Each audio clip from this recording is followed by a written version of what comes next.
मित्रांनो, आजच्या व्हिडिओमध्ये मी कम्प्युटर बेसिक्स या सेक्शनवरील काही PYQ बेस्ड क्वेश्चन आणले आहेत. आता हे क्वेश्चन तुम्ही सॉल्व्ह केले तर तुम्हाला एक्झॅक्टली आयडिया कळेल की एक्झाममध्ये कोणत्या प्रकारचे क्वेश्चन्स येतात, त्यासोबतच त्यांची डिफिकल्टी लेवल काय असेल. तर हा व्हिडिओ शेवटपर्यंत पहा, कारण की या व्हिडिओचा लाभ तुम्हाला 100% होईल. तर चला आपण लगेच क्वेश्चन्सकडे वळूया. मित्रांनो, पहिला प्रश्न आहे, the internet can be best described as. तुमच्यासमोर ऑप्शन्स आहेत. व्हिडिओला पॉज करा. त्यासोबतच व्हिडिओच्या शेवटला तुमचे किती आन्सर्स बरोबर आहेत हे मला कमेंटमध्ये सांगा. तर इथे ऑप्शन्स आहेत. ऑप्शन ए आहे a single global server, a network of interconnected networks, a private communication system, a type of operating system. इथे करेक्ट आन्सर असेल option B, that is a network of interconnected networks. आता इंटरनेटचा अर्थ काय होतो? तर internet, net म्हणजे काय? तर नेटवर्क म्हणजेच इंटरकनेक्टेड नेटवर्क, म्हणून ऑप्शन बी येतो. नेक्स्ट प्रश्न पाहूया. Which of the following correctly defines a web browser. आता वेब ब्राउझर काय? फॉर एक्झाम्पल तुम्ही क्रोम समजा, गुगलचं क्रोम. ओके. ऑप्शन्स आहेत तुमच्यासमोर. Software use to create web pages, software use to access and view web pages, hardware use to connect internet, का protocol for data transfer. आता हे बघा, ऑप्शन आपला असेल करेक्ट बी. का? आता एक्झाम्पल आहे क्रोम. क्रोमवरून आपण काय करतो? तर वेगवेगळे वेब पेजेस आपण ऍक्सेस करतो. फॉर एक्झाम्पल तुम्ही युट्यूब ऍक्सेस करता, तुम्ही ज्याच्यावरती हा व्हिडिओ बघताय तो सुद्धा एक टाईपचा वेब ब्राउझर आहे. इन केस तुम्ही जर हा व्हिडिओ लॅपटॉपवरती पाहत असाल, त्यासोबतच तुम्ही वेगवेगळे तुमचं इंस्टाग्राम असेल, तुमचं फेसबुक असेल, तुमचे सोशल मीडिया हँडल्स किंवा तुम्ही जे काही तुम्ही ऍक्सेस करताय ते एका टाईप ऑफ वेब पेज आहे, जे की तुम्ही ऍक्सेस आणि व्ह्यू करताय. नेक्स्ट पाहूया. Which of the following is not a web browser. यापैकी कुठला वेब ब्राउझर नाही विचारलंय. ऑप्शन्स आहेत Google Chrome, Mozilla Firefox, Windows, का मायक्रोसॉफ्ट एज. आता तुम्ही तुमचं जर डेली यूज असेल तुम्हाला कळेल की आता मी तुम्हाला एक्झाम्पल दिलाय, क्रोम तर आहेच आहे, ठीक आहे, हा आहे. मायक्रोसॉफ्टचा एज सुद्धा आहे. त्यासोबतच मोझिला फायरफॉक्स पण आहे. आजकाल कोणी यूज करत नाही, बट ते आहे. एकच ऑप्शन राहिलाय, option C, that is Windows. Windows काय आहे? तर ऑपरेटिंग सिस्टीम आहे. नेक्स्ट पाहूया. URL is mainly use to. आता सर्वात पहिले तुम्हाला URL काय आहे ते माहिती पाहिजे. आता URL म्हणजे काय? तर युनिफॉर्म रिसोर्स लोकेटर. तुम्हाला हे सुद्धा लक्षात ठेवावं लागेल, कारण की कधी कधी एक्झाममध्ये या प्रकारचे क्वेश्चन्स विचारले जाऊ शकतात की फुल फॉर्म काय आहे किंवा त्याचं एक्झॅक्टली मिनिंग काय आहे. या प्रकारचे क्वेश्चन्स विचारले जातात. आता तुमच्यासमोर ऑप्शन्स आहेत. Identify a computer, locate a resource on the internet, store data online, का सेंड ईमेल्स. आता हे स्पष्टपणे तुम्हाला दिसतंय, युनिफॉर्म रिसोर्स लोकेटर म्हणजे काय? तर रिसोर्सला लोकेट करणं. आणि ऑप्शन बी मध्ये काय आहे? तर locate a resource on internet, म्हणजे हा असेल आपला correct answer, option B. Next पाहूया. Which protocol is mainly used for secure web browsing. Options आहेत HTTP, FTP, HTTPS, का SMTP. इथे करेक्ट आन्सर असेल option C, that is HTTPS. Okay. आता याच्यामध्ये आपण काय करतो? सेक्युअर्ड आणि इनक्रिप्टेड कम्युनिकेशन फॉलो करतो. म्हणजेच काय? तर सिक्युअर वेब ब्राउझिंग करतो. आता यामध्ये जे HTTP आहे ते इतकं सिक्युअर नाहीये, त्यामुळे आपण HTTPS ला बनवलं आहे. यामधले FTP आहे ते फाईल ट्रान्सफर प्रोटोकॉल आहे. आपण जेव्हा किंवा कोणती फाईल ट्रान्सफर करतो तेव्हा आपण याचा यूज करतो. ओके. तर फाईल ट्रान्सफर.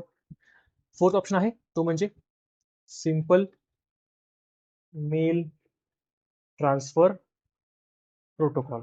आता मेल ट्रान्सफर तुम्हाला कळतंय तर काय? आपण जेव्हा किंवा कोणते ईमेल्स फॉरवर्ड करतो किंवा सेंड करतो त्यावेळेस आपण याचा यूज करतो. सो हे पण ऑप्शन येत नाही. ऑप्शन आहे आपला करेक्ट सी. नेक्स्ट पाहूया. Which protocol is responsible for sending emails. आता आपण मागच्याच क्वेश्चन मध्ये पाहिलं याचा आन्सर काय असेल. सो ऑप्शन असेल ऑप्शन बी, जे की असेल करेक्ट. त्यासोबतच HTTP आपण पाहिलंय, जे की आपण वेब पेजेसला ऍक्सेस करण्यासाठी यूज करतो. आणि FTP is nothing but file transfer protocol. आता एक नवीन आपल्याकडे टर्म आहे तो म्हणजे POP3. आपण आता जसं की आपण याला सेंड करायसाठी यूज करतो, सेंडिंग ईमेल्स, तसंच आपण POP3 ला रिसिव्ह करण्यासाठी यूज करतो. कोणाला तर ईमेल्सला. बघा इथे तुमच्यासाठी तुमचे सगळे कन्सेप्ट क्लिअर झालेत. सेंडिंग ईमेलसाठी SMTP, रिसिव्हिंगसाठी POP3, त्यासोबतच वेब पेजेससाठी HTTP आणि HTTPS, आणि FTP म्हणजे काय? तर फाईल ट्रान्सफरसाठी. बघा एकाच क्वेश्चन मध्ये तुमचे बऱ्यापैकी प्रोटोकॉल्स क्लिअर झालेत. तुम्हाला एक्झाम मध्ये खूप डीपली नाही विचारणार, फक्त एवढं विचारतील की हे प्रोटोकॉल कशासाठी आहे किंवा याचा यूज काय आहे, एवढंच विचारतील. नेक्स्ट पाहूया. Which protocol is used for downloading emails from the server. आता डाउनलोडिंग म्हणजे काय? तर ऍक्च्युली आपण रिसिव्ह करतोय. तुम्ही जेव्हा किंवा कोणती फाईल डाउनलोड करता याचा अर्थ काय? तर तुम्ही त्या फाईलचा डेटा रिसिव्ह करताय सर्व्हरकडून. सो आता मागच्या व्हिडिओमध्ये पाहिलंय, सॉरी मागच्या क्वेश्चन मध्ये पण पाहिलंय, ऑप्शन ए होता. सो इथे कोणता असेल option C, that is POP3. Next पाहूया. नेक्स्ट प्रश्न पाहूया. Which of the following is a valid IP address. आता ज्यांना आयपी ऍड्रेस माहित नाहीये तर आयपी ऍड्रेसची रेंज 0000 पासून 255.255.255 याच्यामध्ये असते. सो जी कोणती याच्या बाहेर जाईल त्याला आपण इनव्हॅलिड असं म्हणतो. इथे ऑप्शन्स आहेत तुमच्यासमोर ऑप्शन्स आहेत, मी नाही वाचत ऑप्शन्स, व्हिडिओ विनाकारण लेंदी होईल. सो इथे करेक्ट आन्सर असेल ऑप्शन बी, दॅट इज 192.168.0.1. आता फर्स्ट काय येत नाही कारण की इथे त्यांनी आपली लिमिट एक्सटेंड केली आहे. इथे 256 आहे जी की या लिमिटपेक्षा जास्त आहे. सो आपण हे ऑप्शन कट केलंय. नेक्स्ट ऑप्शन आहे www.google.com. हे आयपी ऍड्रेस नाहीये, याला आपण डोमेन नेम म्हणतो. जेव्हा किंवा तुम्हाला .com किंवा www. दिसेल त्याला आपण डोमेन नेम म्हणतो. आणि हे जे आहे ते एक इनकम्प्लीट किंवा आपण त्याला इनव्हॅलिड आयपी ऍड्रेस म्हणतो. का? कारण की याच्यामध्ये कम्प्लीट याचे टर्म्स नाही आहेत. सो याला आपण इनकम्प्लीट म्हणतो.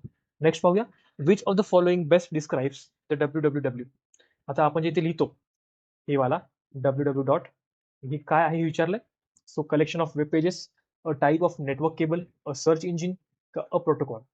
सो इथे करेक्ट आन्सर असेल option C, that is a search engine. www म्हणजे काय तर वर्ल्ड वाईड वेब.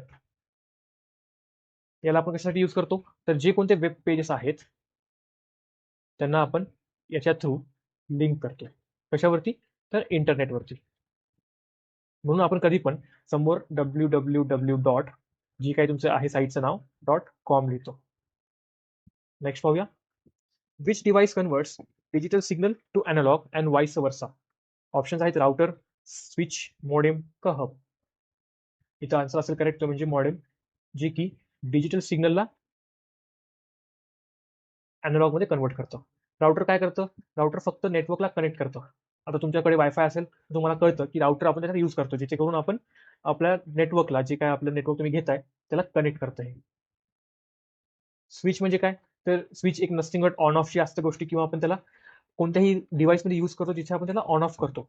आणि हब म्हणजे काय तर एक ब्रॉडकास्टिंग डिव्हाइस असतं. हे काय ब्रॉडकास्टिंग डिव्हाइस. नेक्स्ट पाहूया. नेक्स्ट प्रश्न पाहूया. Which type of network is used within a limited geographical area.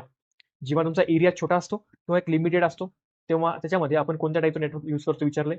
Options आहेत वॅन, लॅन, मॅन का पॅन. सो करेक्ट आन्सर असेल option B, that is LAN. LAN म्हणजे काय तर local area network.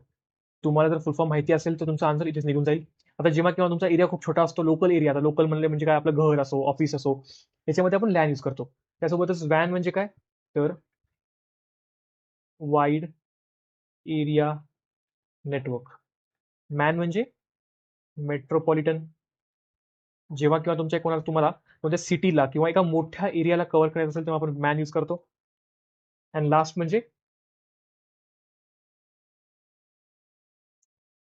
Pan. Pan काय असतं तर personal area network.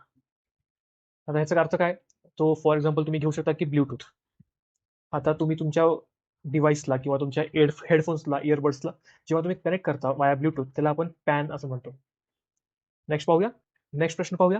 Which type of network cover cities और लार्ज रिजन. आता आपण लास्टच्या क्वेश्चनमध्ये पाहिलं होतं प्रत्येक टर्मचं डेफिनेशन किंवा त्याचा अर्थ काय असतो. त्यामध्ये तुम्हाला सांगितलेलं जे मॅन आहे त्याचा फुल फॉर्मच हे आहे मेट्रोपॉलिटन एरिया नेटवर्क. म्हणजे आपण एका मोठ्या एरियाला किंवा सिटीला कव्हर करतोय. तर इथे करेक्ट आन्सर काय असेल ऑप्शन सी. नेक्स्ट पाहूया. Which of the following is a wireless communication technology. Options आहेत इथरनेट, ऑप्टिकल फायबर, वायफाय का कोएक्सियल केबल. आता आपण इथरनेटला काय करतो तर वायर यूज करतो. ऑप्टिकल फायबर मध्ये पण आपण वायर यूज करतो. आणि हे पण एक टाईपचं वायरच आहे. केबल इथे नावातच केबल आहे. सो हे पण वायर आहे, हे पण वायर्ड टेक्नॉलॉजी आहे.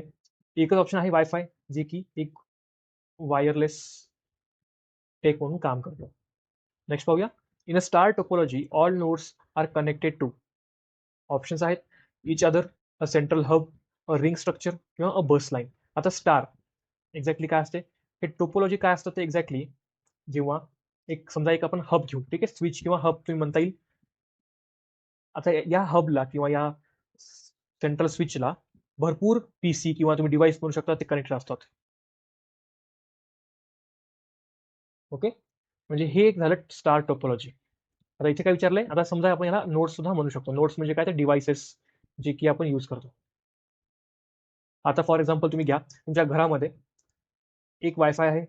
त्याच वायफायला तुम्ही तुमचं लॅपटॉप कनेक्ट केले, तुमचा फोन कनेक्ट केलाय, तुमचं पीसी कनेक्ट केलंय, तुमचा टीव्ही कनेक्ट केलाय.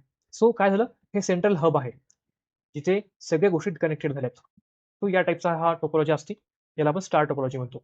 So all nodes are connected to a central hub, जे की सेंट्रल आहे. नेक्स्ट पाहूया, in which topology does data travel in a circular path. Options आहेत स्टार, बस, रिंग का tree.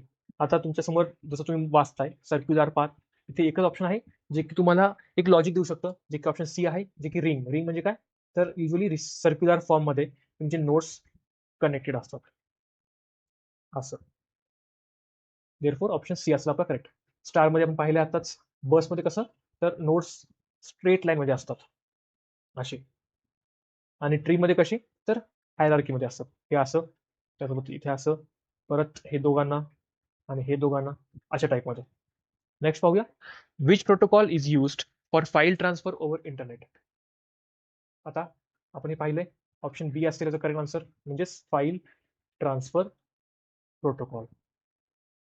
SMTP is for sending emails, HTTP web पेजसाठी असतं. आता एक नवीन टर्म आहे, तो म्हणजे TCP. तर TCPचा फुल फॉर्म काय आहे, ट्रान्समिशन कंट्रोल प्रोटोकॉल. हे काय यूज करतो आपण, तर आपण जे कोणते आपले डिव्हाइसेस आहेत त्यांना कम्युनिकेट करायला हे इझी करतं. बेसिकली हा प्रोटोकॉल आहे. सो डिव्हाइसेसचं कम्युनिकेशन होतं याच्याने, देअरफॉर आपण त्याला यूज करतो. नेक्स्ट पाहूया, which device is use to connect multiple network together. Options आहेत स्विच, राउटर, हब का ब्रिज. करेक्ट आन्सर असेल option B, that is router. आता हा फर्स्ट ऑप्शन आहे, हेचं काम काय, तर हे लॅनचं काम करतं, लोकल एरिया नेटवर्क सारखं. सो इथे मल्टिपल नाही काम करत, मल्टिपल नेटवर्क्स आपण नाही कनेक्ट करू शकत, फक्त लोकल मधले जे आहेत ते कनेक्ट करू शकतो. हब काय असतं, तर हब एक ब्रॉडकास्टिंग डिव्हाइस आहे, आपण याच्याबद्दल बोललो आधी. आणि ब्रिज काय करतं, तर सिमिलर नेटवर्क्सला कनेक्ट करतं, म्हणजे स्विचचं काम करतं. इथे एकच ऑप्शन आहे राउटर, जे की मल्टिपल नेटवर्क्स, म्हणजे ते नेटवर्क्स कुठून काय येणार, कारण की हे इंटरनेट गॅदर करतं. सो इंटरनेट कुठून पण येऊ शकतं, देअरफॉर हे मल्टिपल नेटवर्क्सला कनेक्ट करतं. नेक्स्ट पाहूया, which of the following is a domain name. तुम्हाला मी सांगितलं आन्सर काय असेल, option B, that is www.amazon.com. हे आहे तो IP ॲड्रेस आहे, हे आहे ते सॉफ्टवेअर फाईल आहे, तुम्ही खूपदा हे बघितलं असेल .exe म्हणून. आणि हे आहे ती एक टेक्स्ट फाईल आहे, कारण की .txt हे जे आहेत ना, हे एक्सटेन्शन असतात. आपण आपल्याला त्याच्यातून कळतं की ही फाईल कोणती आहे. जसं की इथे TXT आहे, सो ही टेक्स्ट फाईल आहे. इथे EXE आहे, सो ही सॉफ्टवेअर फाईल आहे. याच्यातून आपल्याला आयडिया कळतो एक गोष्टीचा. नेक्स्ट पाहूया, DNS is mainly use to. आता सर्वात पहिले DNS म्हणजे काय बघून घेऊ आपण, तर डोमेन नेम सिस्टीम. आता इथे तुम्हाला एकच ऑप्शन कळते, ज्याच्यामध्ये डोमेन नेमचा असा एक उल्लेख केला आहे. सो ऑप्शन बी असेल करेक्ट, ज्याच्यामध्ये convert domain names into IP address असं म्हणलंय. सो DNSचा वापर हा आहे, ज्याच्यामध्ये आपण वेबसाईटला किंवा डोमेन नेमला आपण IP ॲड्रेस मध्ये कन्वर्ट करतो. जसं की इथे आहे, सॉरी, इथे आहे, आपण समज हे डोमेन नेमला आपण एक IP ॲड्रेस दिला 255.255.255. सो मी काय केलं, तर हे DNS वापरलंय, म्हणजेच काय, तर डोमेन नेम सिस्टीम. नेक्स्ट पाहूया, which of the following is a wired transmission medium. आता आपण जेव्हा डिस्कस करू लागलो वायरलेस बद्दल, तेव्हा मी तुम्हाला वायर बद्दल पण सांगू लागलो, त्यासोबतच वायरलेस बद्दल पण सांगू लागलो. सो इथे एकच ऑप्शन आहे, ते म्हणजे ऑप्टिकल फायबर, ज्याच्यामध्ये आपण वायरचा यूज करतो, जी की ऑप्टिकल केबल असते. आता ब्लूटूथ तुम्हाला माहिती वायरलेस आहे, वायफाय पण वायरलेस आहे. इन्फ्रारेड मध्ये आपण काय करतो, तर IR सिग्नल्स पाठवतो, ज्या थ्रू आपण कम्युनिकेशन करतो. नेक्स्ट पाहूया, which of the following is a short range wireless technology. आता इथे शॉर्ट रेंज म्हणलं आहे, हे सगळे आहेत ते वायरलेस आहेत, पण यापैकी शॉर्ट रेंज कोणती आहे विचारले. सो ऑप्शन्स आहेत वायफाय, ब्लूटूथ, वॅन का लॅन. तुम्ही पाहिलात, तुम्हाला लॅन पण छोटं वाटू शकतं, कारण की हे आपण म्हणलंय लोकल एरिया नेटवर्क आहे, पण त्याच्याहून शॉर्ट रेंज म्हणलात तर तुमच्यासाठी ब्लूटूथ येईल. तुम्ही खूपदा बघितलं असाल की थोडं जरी तुमची रेंज वाढली किंवा तुमचा डिस्टन्स वाढला, तर ब्लूटूथ नीट काम नाही करत. सो हार्डली 15 ते 20 फूटच्या पुढे ब्लूटूथ काम नाही करत. देअरफॉर हे असेल आपलं short range wireless technology. Which of the following is use to connect devices within LAN? Options आहेत राउटर, स्विच, मॉडेम का गेटवे. आता आपण मागच्या क्वेश्चन मध्ये पाहिलं होतं, राउटर काय करतं तर मल्टिपल नेटवर्क्सला कनेक्ट करतं. ते नेटवर्क्स कोणते का असं ना, पण स्विच जे आहे ते पण नेटवर्क्सला कनेक्ट करतं, पण ते कुठल्या तर लोकलच्या. ओके, आणि लोकलचं काय आहे तर लोकल एरिया नेटवर्क आहे. सो ऑप्शन असेल आपला बी करेक्ट. मोडेम काय करतं तर डिजिटल सिग्नलला अॅनालॉग मध्ये कन्वर्ट करतं. आणि गेटवे काय असतो तर आपण जेव्हा केव्हा आपण प्रोटोकॉल चेंज करतो तेव्हा आपण गेटवेला यूज करतो. ओके, नेक्स्ट पाहूया. Which protocol is used to access web pages? Option असेल इथे करेक्ट आपला तो म्हणजे बी, दॅट इज HTTPS. हे आपण क्वेश्चन खूपदा पाहिले आहेत आणि आय होप तुमचे सगळे कन्सेप्ट याबद्दलचे जे काही प्रोटोकॉल्स आहेत ते क्लिअर झाले असणार आहेत. नेक्स्ट पाहूया. Which of the following is an example of a search engine? Options आहेत क्रोम, बिंज, विंडोज का लिनक्स. आता सर्च इंजिन काय करतं तर एक्झॅक्टली आपल्याला जी काही इन्फॉर्मेशन पाहिजे ती आपल्याला आणून देतं. Okay, so it helps to find information online. आता ऑप्शन्स आहेत तुमच्यासमोर बघितले तुम्ही इथे करेक्ट आन्सर असेल option B, that is Bing. कारण की क्रोम आहे तो ब्राउझर आहे, आपण जरा बघितलंय तो हे वेब ब्राउझर आहे. विंडोज एक आणि लिनक्स हे दोन्ही OS आहेत म्हणजेच ऑपरेटिंग सिस्टीम आहेत. नेक्स्ट पाहूया. Which of the following best describes uploading? Options आहेत downloading data from internet, sending data to internet, viewing web page का डिलीटिंग फाइल्स. इथे करेक्ट आन्सर असेल option B, that is sending data to internet. आता हे बघा, जेव्हा केव्हा तुम्ही डाउनलोड करता कोणती गोष्ट तर तुम्ही काय करताय तर तुम्ही एक्झॅक्टली त्याचा फाईलचा डेटा तुमच्या PC मध्ये किंवा डिव्हाइसमध्ये डाउनलोड करताय किंवा त्याला इन्स्टॉल करून घेताय. तसं सिमिलरली जेव्हा आपण अपलोडिंग करताय तेव्हा तुम्ही त्या फाईलचा डेटा इंटरनेटवरती सेंड करताय किंवा अपलोड करताय. नेक्स्ट पाहूया.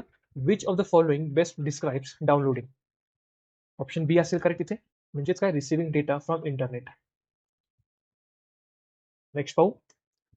Which of the following is a network security threat? Options आहेत ब्राउझिंग, हॅकिंग, प्रिंटिंग का टायपिंग. आता एक्झॅक्टली थ्रेट म्हणजे काय तर अशी कोणती गोष्ट किंवा अशी कोणती सिक्युरिटी आहे ज्याने तुमच्या डिव्हाइसला किंवा नेटवर्कला थ्रेट असेल किंवा डेंजर असेल किंवा हार्मफुल असेल. आपण व्हायरस म्हणतो ती एक थ्रेट आहे. सो ऑप्शन्स इथे करेक्ट असेल तो म्हणजे option B, that is hacking. कारण की हॅकिंगने काय होते तर तुमच्या डिव्हाइसचा ऍक्सेस जो कोणी हॅक करतोय त्याच्याकडे जातो आणि तो त्याचा काही पण यूज करू शकतो किंवा इलिगल यूज करू शकतो तुमच्या डेटाचा किंवा तुमच्या नेटवर्कचा. ब्राउझिंग एक बेसिक टर्म आहे जिथे आपण ब्राउझिंग किंवा सर्चिंग करतो. प्रिंटिंग म्हणजे आपण प्रिंट करणं जे की एक आउटपुट आहे. आणि टायपिंग म्हणजे काय तर आपण जे टाईप करतो किंवा आपण जे इनपुट देतो डिव्हाइसला त्याला आपण म्हणतो. नेक्स्ट पाहूया. Which device forwards data based on MAC address? आता MAC ऍड्रेस काय आहे? MAC म्हणजे मीडिया ऍक्सेस कंट्रोल. हे टोटल 48 बिटचा ऍड्रेस असतो आणि याचा यूज काय आहे लोकल नेटवर्कमध्ये कम्युनिकेशन स्थापित करणं. हे लोकल नेटवर्क मध्ये कम्युनिकेशन करणं किंवा कम्युनिकेट करणं. ऑप्शन्स आहेत राउटर, स्विच, मोडेम का गेटवे. आता इथे आन्सर काय असेल ऑप्शन बी. मी आताच म्हणलंय लोकल नेटवर्कमध्ये कम्युनिकेशन करणं. सो इथे एकच आहे जे की स्विच काम करतं. ओके, नेक्स्ट पाहूया. Which of the following is not a network device? Options आहेत राउटर, स्विच, कीबोर्ड का मोडेम. आता हे खूप इझी क्वेश्चन होता, तुम्हाला बघताच आन्सर कळाला असेल. बाकी आपण इतक्या पूर्ण व्हिडिओमध्ये ज्याबद्दल बोललोय ते प्रत्येक डिव्हाइस हे नेटवर्किंग डिव्हाइस होतं. फक्त इथे एकच ऑप्शन आहे तो म्हणजे सी, जी की एक इनपुट डिव्हाइस आहे ज्यावरून आपण इनपुट देऊन आपल्या डिव्हाइसला इन्स्ट्रक्शन देतो किंवा डेटा देतो. तर मित्रांनो हा होता शेवटचा प्रश्न. आपला हा व्हिडिओ इथेच थांबतो. त्यासोबतच तुम्ही व्हिडिओ शेवटपर्यंत पाहिला असेल तर आपल्या व्हिडिओला लाईक करा, त्यासोबतच आपल्या मित्रांसोबत देखील शेअर करा. तर चला मित्रांनो, अशाच व्हिडिओसाठी अजून आपल्या चॅनलला सबस्क्राईब करा. धन्यवाद.